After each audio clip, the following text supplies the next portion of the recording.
Assalamualaikum. Hari ini 15 Julai 2020 merupakan hari Istiwa Al-Azam. Maksudnya matahari berada betul-betul tegak di atas Kaabah. Jadi waktu tu kita kat Malaysia boleh gunakan, bukan kat Malaysia je lah, kat mana-mana pun boleh gunakan bayang-bayang matahari pada waktu tu untuk nak menentukan arah kiblat lah. Ataupun kita bukan tak tahu arah kiblat, tapi kita nak calibrate biar dia lebih tepat lah kan. Untuk hari ni pukul 5.28.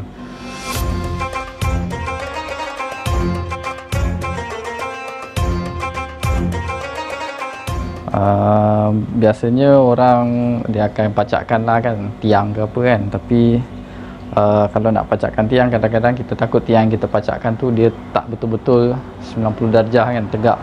Jadi saya gunakan je lah struktur bangunan yang ada.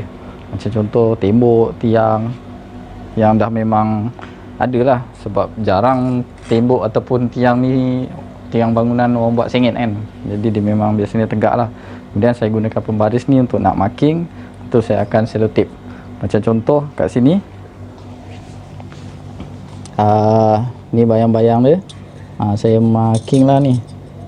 Cuma sekarang ni belum lagi. Sekarang baru pukul 5.20. Jadi ada lagi 8 minit. Tapi bayang-bayang ni dah mula malap sikit. Matahari terlindung dengan awan.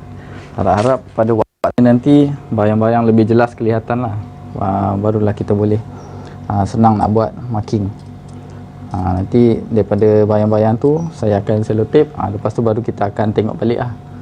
Dan dengan kompas ke, dengan handphone ke kan. Okay, sekarang ni kita tunggu lagi. Dah pukul 5.22. Harap-harap 5.28 bayang-bayang makin jelas lah kelihatan. Untuk peristiwa Istiwa Al-Azam ni, dia setahun 2 kali. Kalau tahun biasa, bulan 5 tu dia berlaku pada 28 hari bulan lah, 28 bulan 5 pukul 5.16 petang. Kalau bulan 7 tu dia berlaku pada 16 Julai lah, 16 bulan 7 pukul 5.28 petang. Tapi untuk tahun lompat macam contoh tahun ni,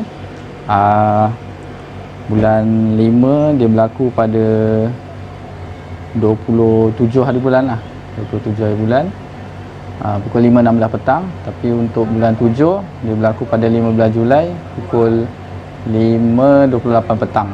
Macam contoh hari ni lah. Okay, ni tengok ni dah mula jelas balik bayang-bayang. Harap-harap ada rezeki lah dapat tengok bayang-bayang lebih jelas. Okay, untuk nak tahu tahun ni tahun lompat ke atau tak, dia ada 2 cara lah. Cara pertama, tahun tu macam sekarang tahun 2020. 2020 tu kita bahagikan dengan 4. Kalau tak ada baki, maksudnya dia ni lah, tahun lompat. Kalau macam contoh tahun 2020 bahagi dengan 4 akan dapat 505. Tepat kan, tak ada perpuluhan. Tu tahun lompat lah. Tapi kalau contoh 2021 kita akan dapat 505 perpuluhan apa-apa lah. Itu tahun biasa lah. Ataupun cara kedua paling mudah, tengok kalender je. Kalau bulan Februari tu ada 28 hari je, tu tahun biasa. Tapi kalau bulan Februari tu ada sampai 29 hari bulan, tu adalah tahun lompat lah. Okay, sekarang 5.26.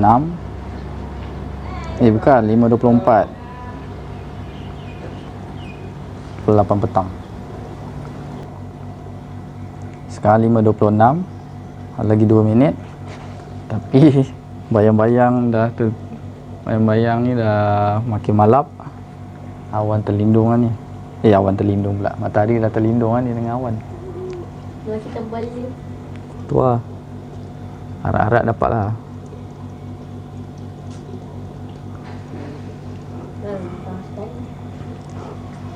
Kalau tak dapat kat, kita anggap je lah ni lebih kurang lah macam ni marking. Ni bukan 2 tahun sekali, setahun 2 kali.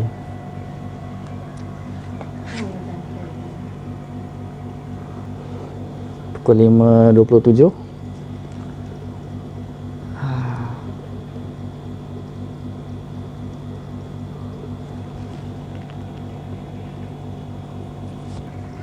Sekarang pukul 5.28.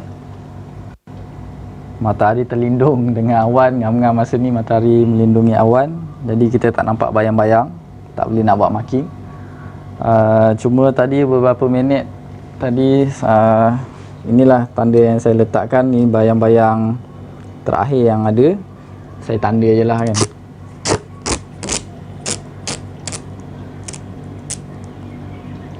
Tak tap.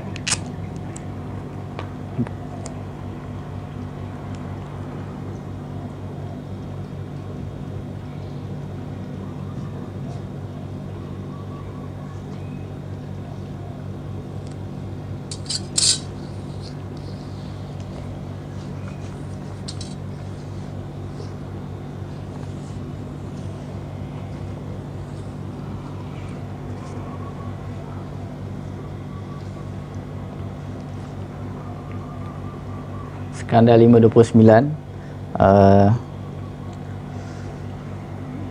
pun tak ada lagi tanda-tanda yang matahari tu akan boleh memancarkan cahaya dia sehingga timbul bayang-bayang kat atas lantai ni. Jadi saya anggap ni je lah garisan yang kita boleh jadikan sebagai rujukan. Okay, saya gunakan phone, hidupkan kompas. Nampak? Ok, sekarang ni saya letakkan je lah telefon ni sejajar dengan garisan kita ni. Ok, nampak tak? Kita cuba alihkan besi-besi yang ada tu, nak kurangkan lah gangguan. Ok, berapa bacaan dia? West 254 darjah. Ok, jadi 254, 253. Jadi maksudnya kalau gunakan phone ni, saya pergi kat mana-mana lah, inilah arah dia, 254. Ok, sebagai contoh. Ok, saya ambil. Ok, sebagai contohlah kan, saya kat sini. Ok, katalah kan saya nak solat dekat kawasan sini. Tadi kita ambil bacaan dia berapa? 254 kan? Sini. Ok, jadi kita letakkan info ni 200 pusing dulu 54. Ok, jadi maksudnya macam ni lah. Kita punya sejadah tu nanti akan bentangkan macam ni. Ok, jadi kita akan bentangkan sejadah ni berdasarkan ni lah, kedudukan phone yang kita dah adjust tadi. Tengok ni masih lagi 200, betul lah ni 254 darjah kan. Ok, jadi arah 254 darjah yang tadi kita dah jumpa dan makin dekat telefon tu tadi, itu jadi panduan lah. Katakan saya ada telefon lain yang mungkin kalau 254 tu dia ada lari sikit daripada telefon berbanding telefon yang tadi kan, sebab kadang-kadang telefon yang lain dia beri arah tu ada lari sikit. Jadi rujukan dia kita boleh gunakan garisan yang saya tanda kat luar tadi tu lah. Ok, saya letak balik kan, tengok balik ni handphone yang tadi.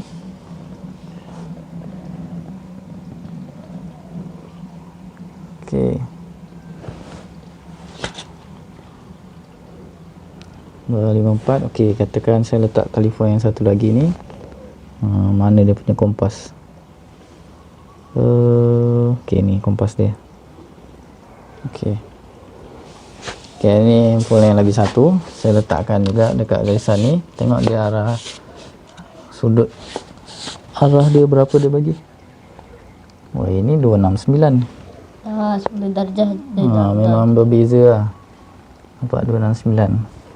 Kalau telefon yang bawah ni tadi 254, 269. Kalau telefon yang bawah ni 254. Ok, tu lah maksud saya, telefon lain dia ada lari sikit. Kalau lah ni saya ikutkan 254 tadi,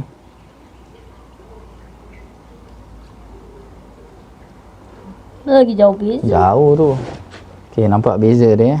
Jadi kalau tengok dua-dua telefon tu, yang depan ni tadi, kalau ikut juga angka 254 ni sama, nak samakan dengan telefon yang ni, nampak beza. Sebab itu garisan ni akan jadi dia punya, kata orang tu, garis rujukan lah. Jadi kita akan letakkan telefon kita,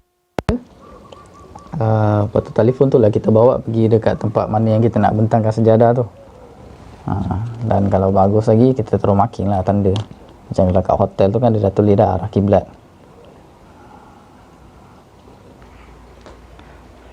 Sekarang dah 5.41, dan bayang-bayang pun tak ada lagi kelihatan yang boleh nak kita jadikan arah, tapi tadi ada nampak sikit. Taufik, nampak lagi ada sikit bayang-bayang ni. Kita tengok sekarang pukul 5.42. Kita letakkan je lah ni kat sini. Tengok berapa? 270. Okey. Kalau tengok ni 270. Tadi kan kita gunakan handphone ni, dia dapat 254. Nampak dia dah lari jauh tu.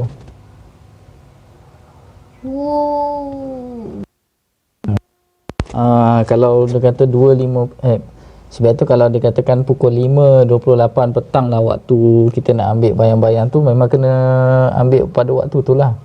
Cuma masa 5.28 tadi cuma masa 5.28 tadi bayang-bayang kan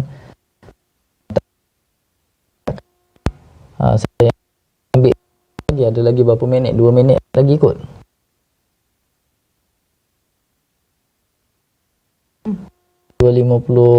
Sekarang pukul 2.40.